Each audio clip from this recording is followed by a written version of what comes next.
Hey there, it's Diane Forrester, and welcome to I Have Today, the show that inspires, educates, and empowers you through life's transitions. And each week on this show, I bring on the coolest, most amazing, awesome experts, authors, CEOs, entrepreneurs, and truly life changers who have gone through their own transitions and reinventions in life and have come out on the other side successful. And they come on this show to share their stories and expertise with us. And today I am excited to have a very special guest today, a one-of-a-kind man, Guinness Book World Record holder, Howard Berg. Hey, Howard, how are you? I'm doing great. Thank you for having me. All right, so let me tell you a little bit about Howard, because Howard Stephen Berg is recognized as the world's fastest reader. Amazing, amazing, amazing.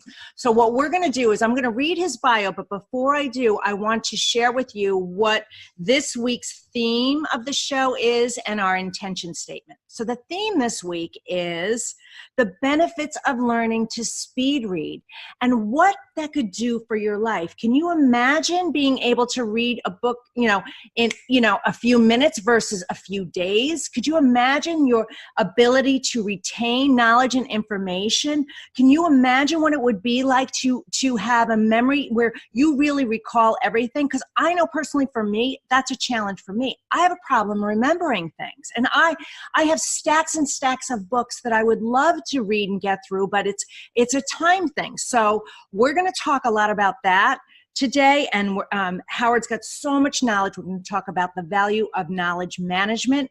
But the theme is the benefits of learning to speed read.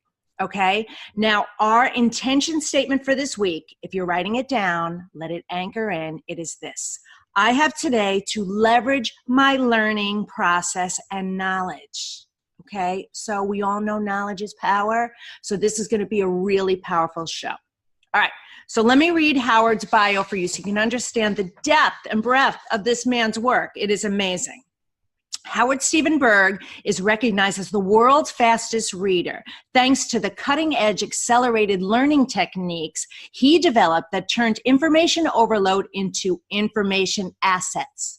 Respected internationally for his contribution to the learning process, he is listed in the 1990 Guinness Book of World Records for reading more than 25,000 words a minute and writing more than 100 words a minute. So amazing. I love it. Howard uses his talents to train you on how to stay on top of the information your success depends on. Howard is a graduate of SUNY Binghamton, where he majored in biology and then completed a 4-year psychology program in 1 year. His graduate studies at several New York City colleges focuses on the psychology of reading. Howard has appeared on over 1,100 radio and television programs, including Neil Cavuto, did I say that correct? I hope so, Jon Stewart, and Live with Regis. His brain-based learning strategies have been hailed as a major breakthrough in publications like Forbes FYI, Selling, Men's Health, Redbook, and Bottom Line magazine, and have been featured in dozens of newspaper interviews throughout North America.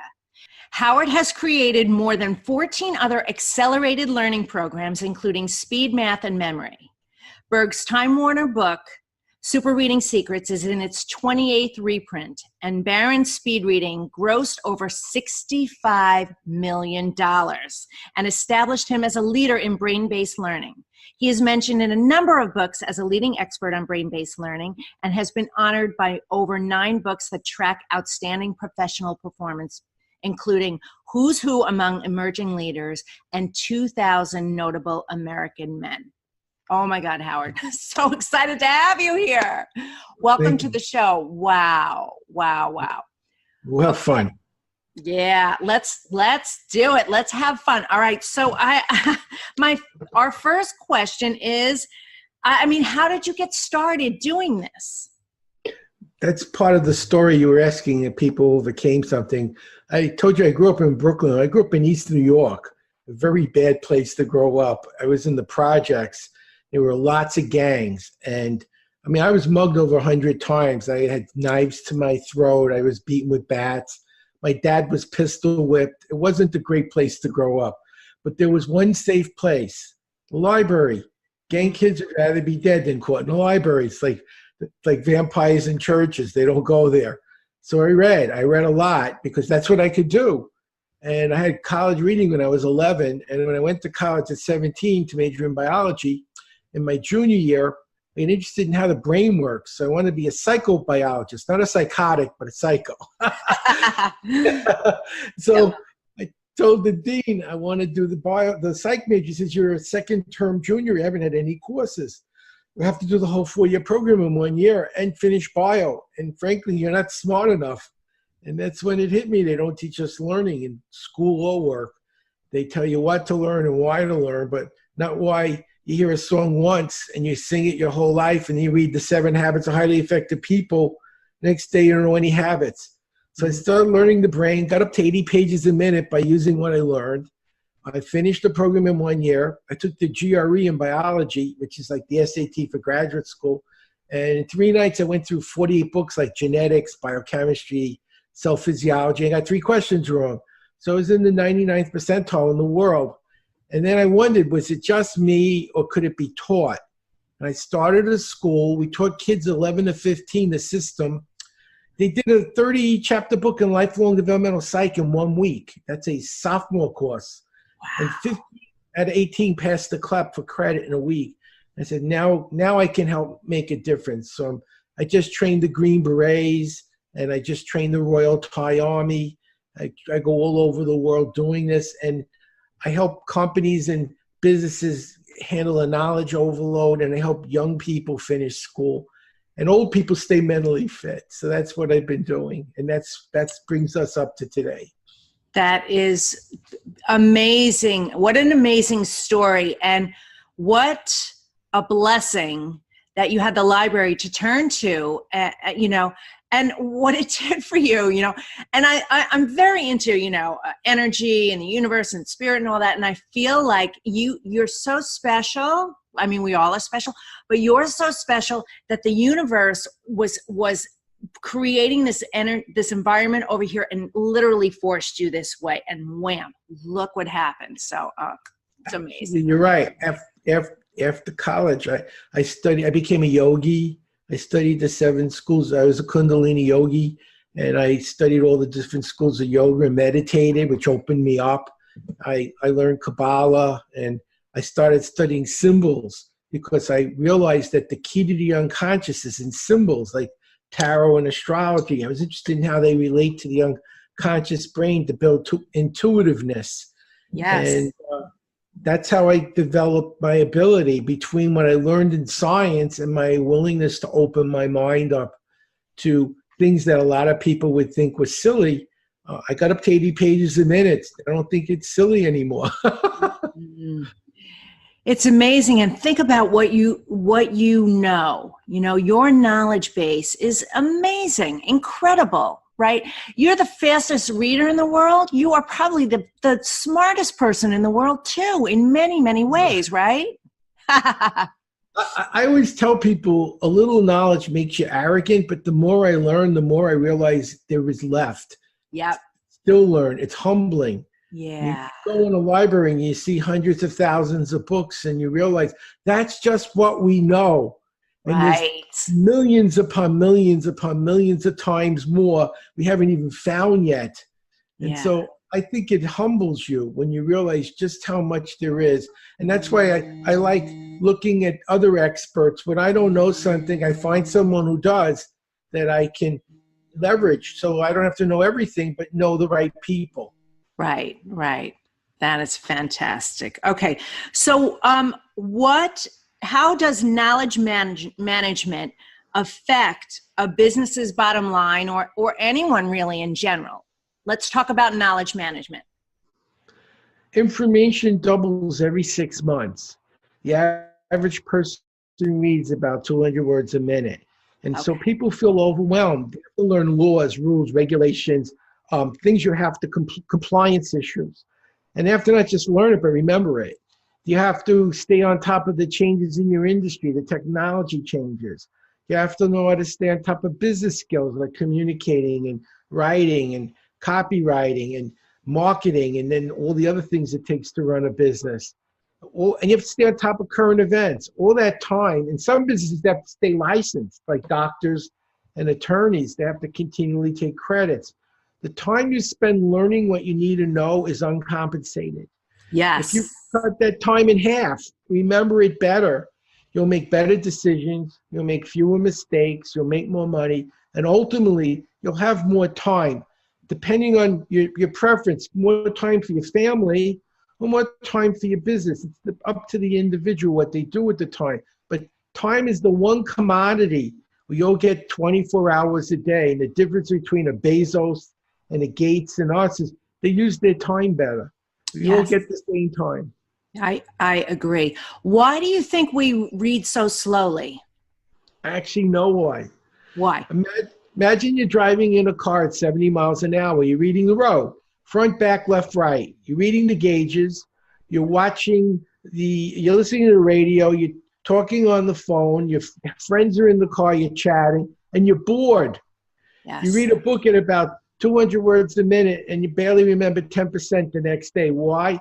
In the car, everything's a movie. It's visual. You're taking in images and storing them. In a book, it's like someone's in the back of your head talking one word at a time. You're listening with your eyes. And I found a way to teach people in a very short amount of time how to see information more like a movie in a book and less like a conversation, which immediately doubles or quadruples their reading speed with good comprehension. And I'll actually show them how to do it today. Yes, this is going to be exciting. I can't wait. All right, and another question. So why do speed readers use their hands? That's how we speed up. And if you'd like, I could actually demonstrate how it works and I'd show love people it. how to do it. I'd love it. When you're reading, a lot of times you stop because something was interesting, or you read it again. It didn't change. You're wasting time. You don't have a lot of time. If you keep reading what you read, you'll never get to what you need to know and don't know yet. So what we do, go to a book you've read, preferably nonfiction. Read it for a minute. The reason I want a book you've read, you already know what's in it. The only reason you're confused is you're going too fast.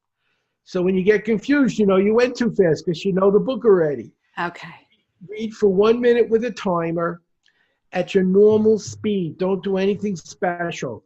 See how far you get. When the ringer goes off, take a pen or a pencil, mark off where you got to. So now you know that's how far you read now. Now you ready to learn how to read faster? Yes. Go to the second chapter.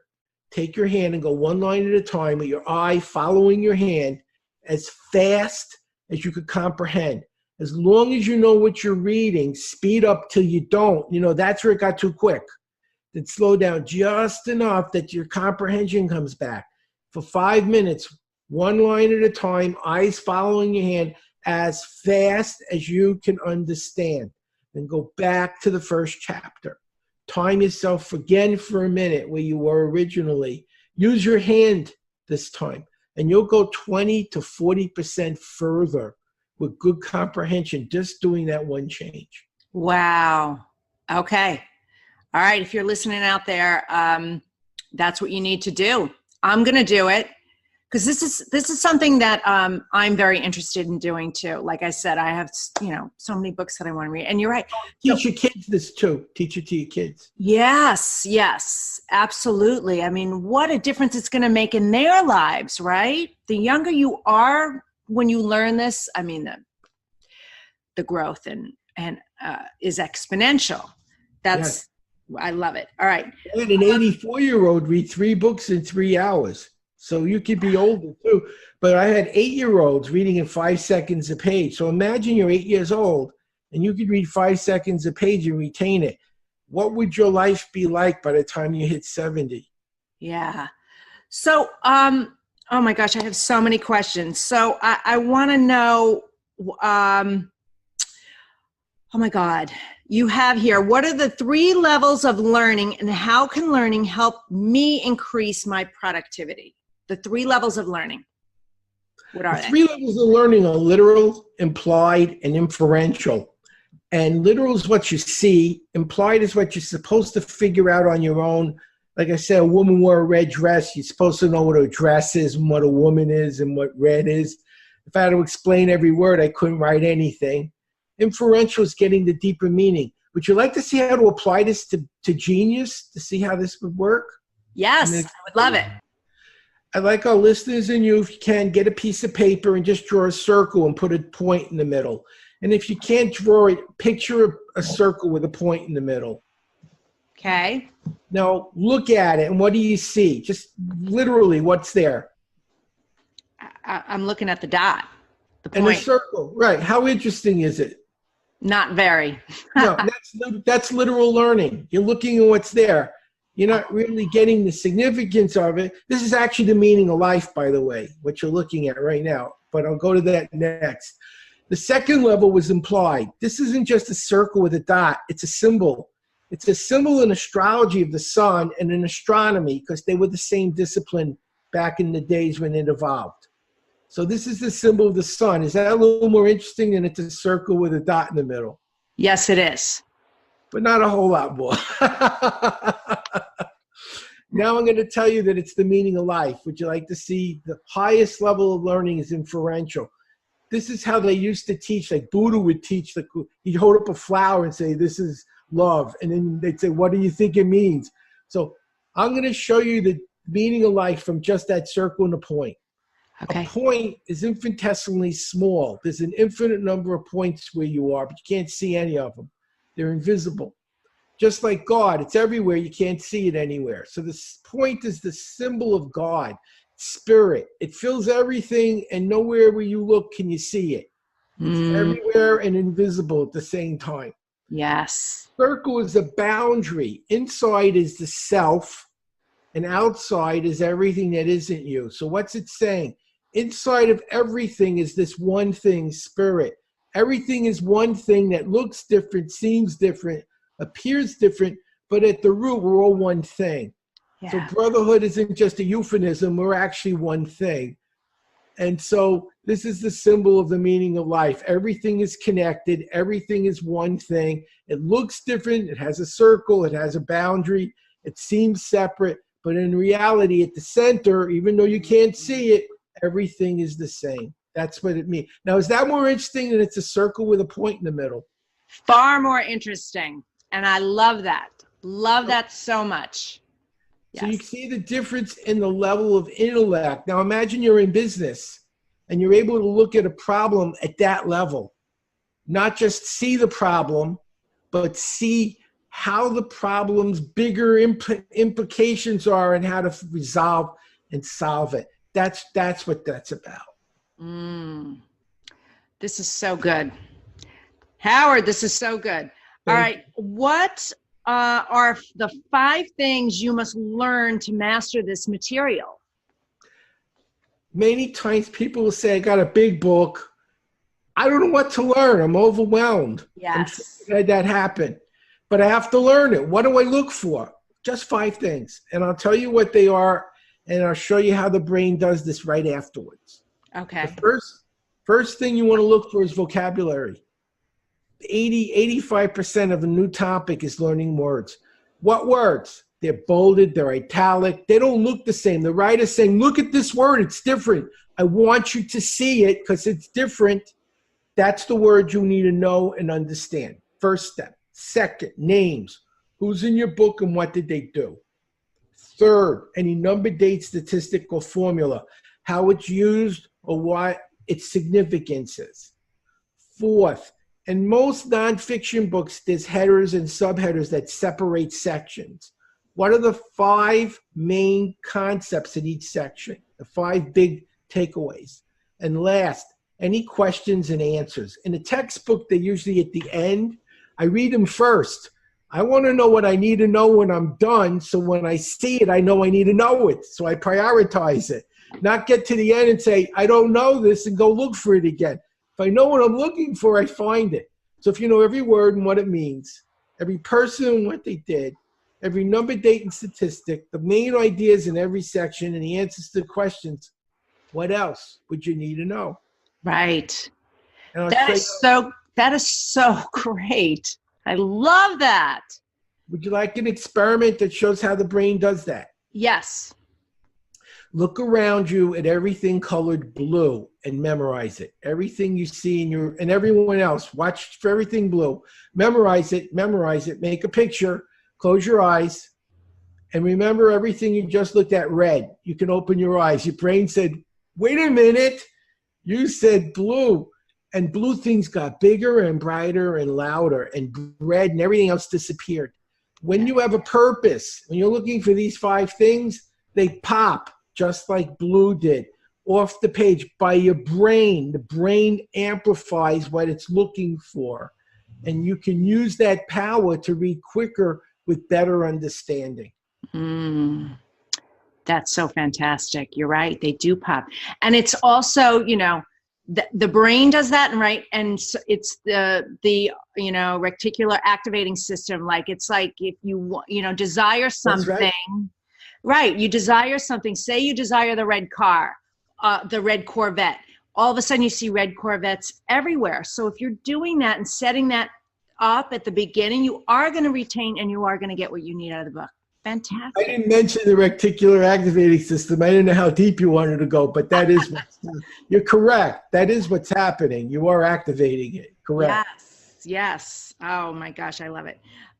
What role does your emotional intelligence or EQ play in the success of this? Imagine I'm training you to drive. I'm a driving instructor. And I say, you're ready.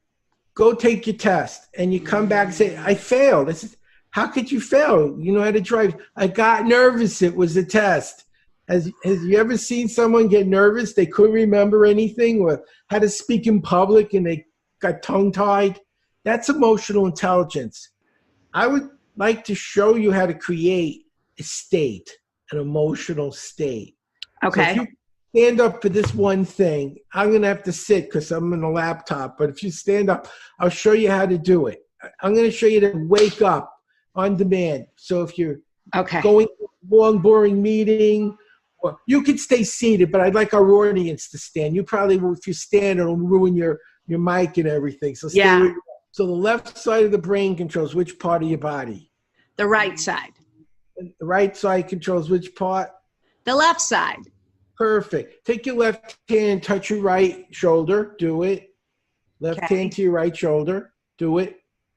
Take your right hand and touch your left shoulder, alternating like the Macarena without music. Left to right, right to left. Perfect. Left to right. Keep going. Keep moving. Left to right, right to left. Perfect. Now we're going to do the same thing, but to our opposite knee. Left to right, right to left. To the knees. Go to the knees. Left to right, like a Charleston. Left to right, right to left. Perfect. Raise your right hand. Squeeze your thumb tightly. And say this like you mean it. I feel great. I feel great. Yes, as you pull your hand down. Yes. Yes. Perfect. We're going to do 3 sets of these.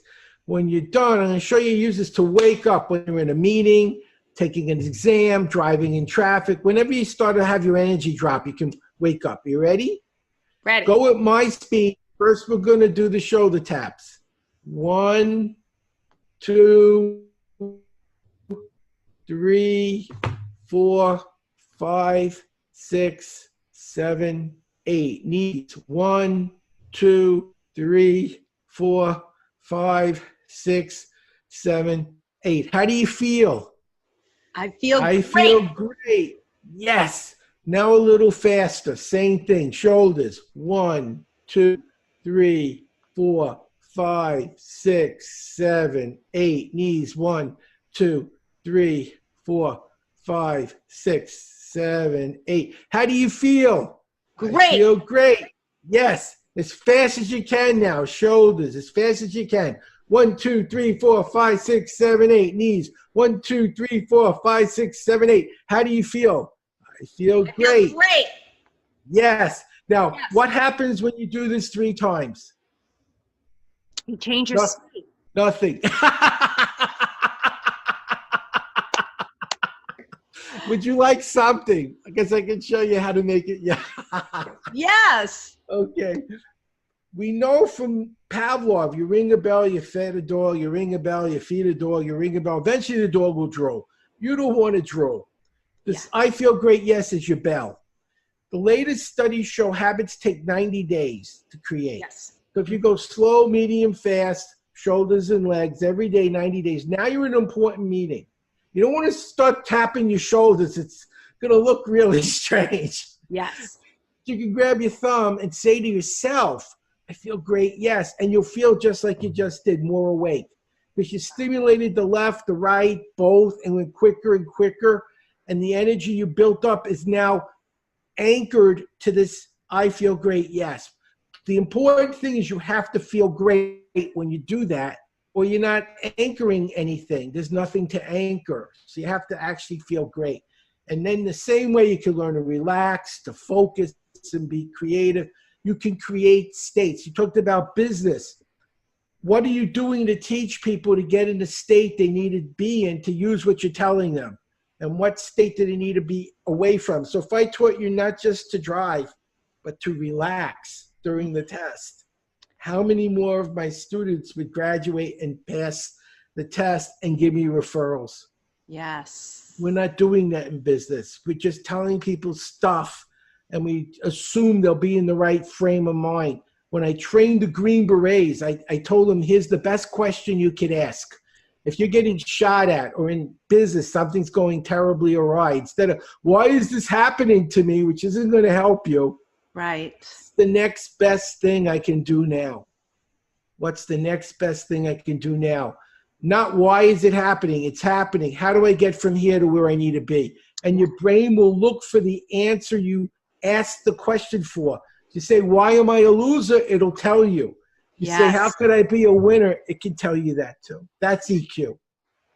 I love that. Yep. We do a lot of work around that here at I Have Today, for sure, for sure. So important. All right. So is there any final thing you want to share? I mean, you and I could talk all day. I'm so fascinated by this, but is there any final tip or strategy you would like to share that someone could start? How to remember. How to remember. This is great.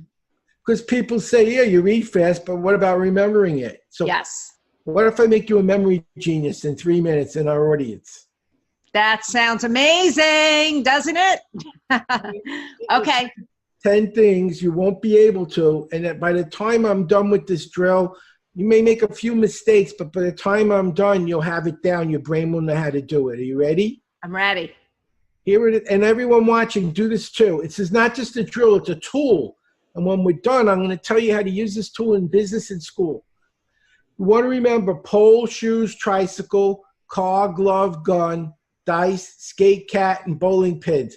Is it safe to say you don't know all 10 things right now? It's safe to say that, yes. It's also safe to say you can count to 10. Is that a fair statement?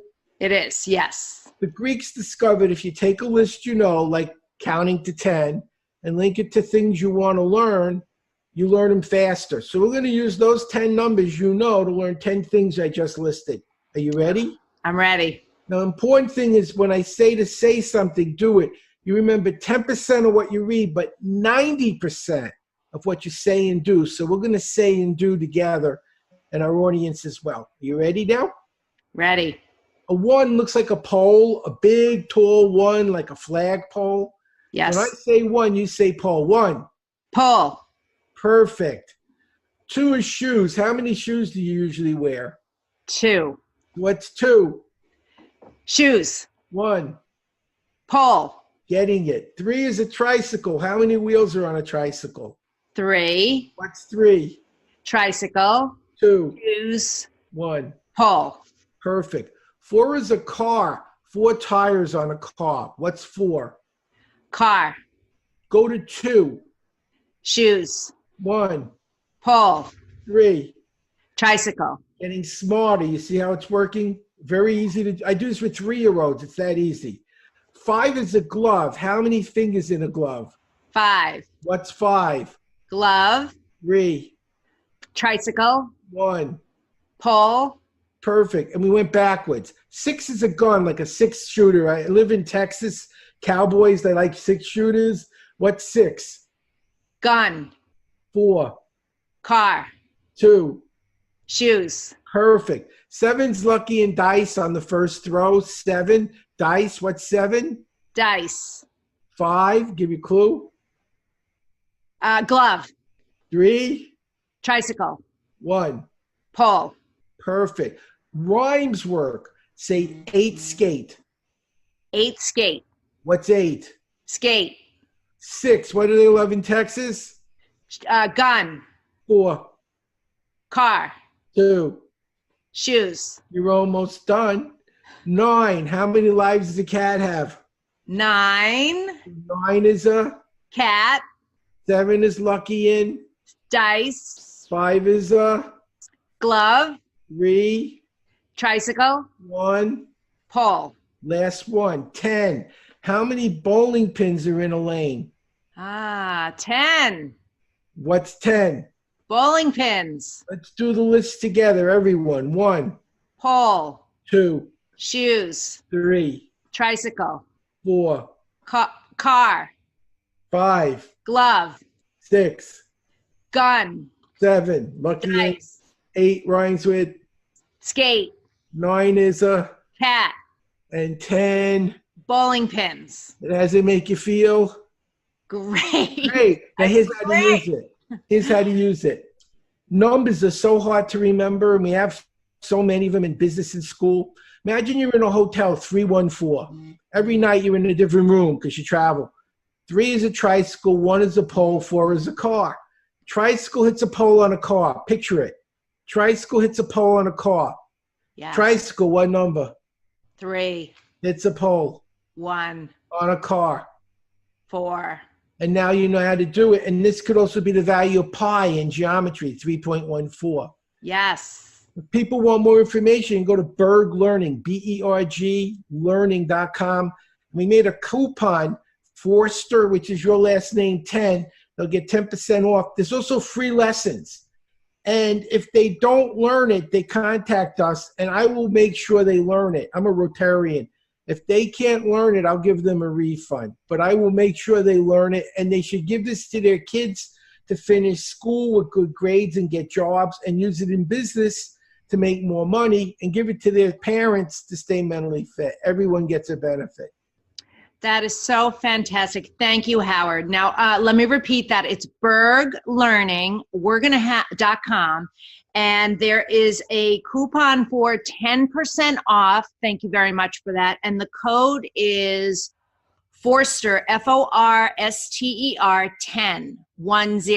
Like he just ran through the numbers. Okay. No space. So be sure to get this. Like this is what a great gift and investment for yourself. I know for sure I am going to do it, and I'm going to get it for my children as well. So, well, I'm going to give it to you as a gift. Because I want you to experience the benefit so you can share that with other people. I'm a grandparent, and I read the paper, and I'm very concerned about the future of our world and what our kids have to face. I can't fix every problem. I had a young man graduate UT 16 with a 4.0 economics degree, master's in math at 19 with a 3.97. He's a professor at Yale in his early 20s. Another one passed the bar at 19. Another one became an English professor at 22. He was a C student. I think there's a responsibility when you can make a difference and help people to do it. I want businesses to solve problems. We all have, there's a lot of people think competition is the key. No. What made us succeed was cooperation. Yes. One person couldn't get a mastodon. A tribe could. And so if we give everyone these tools, they get good at what they do. They find more solutions. They find ways to solve some of the problems that we all face together in the world. And that's why I travel all over the world doing this, to try to give people a better world through learning, not blowing them up, but through learning. I love it. Howard, you're an earth angel, and you're doing amazing work, and it's been an honor and a privilege to have you here at I Have Today. Everybody, don't forget berglearning.com. Go and get yours for and use the coupon code Forster 10, and start this journey today. You've been an amazing guest. I love what you're doing. And all right, a reminder for everybody that our theme was the benefits of learning to speed read. Howard just took you through and taught you some amazing strategies. And can you already see the benefit that that's going to have on your life, the positive, powerful impact, all right? And your intention statement was, I have today to leverage my learning process and knowledge. So that's it for this week's episode of I Have Today. I'm Diane Forster. You want to find out more information about me, go to dianeforster.com. And we've got all sorts of free resources there for you as well. We'll have the links to all of this, Howard's website and highlights of the show on my website under the blog page. And if you're listening to this instead of watching this, all of that will be there as well on the website. And if you'd like, you can subscribe to our YouTube channel at I Have Today with Diane Forster, and also at iTunes, I Have Today with Diane Forster. That's it for this week's episode. We'll see you next time. Take care. Bye-bye.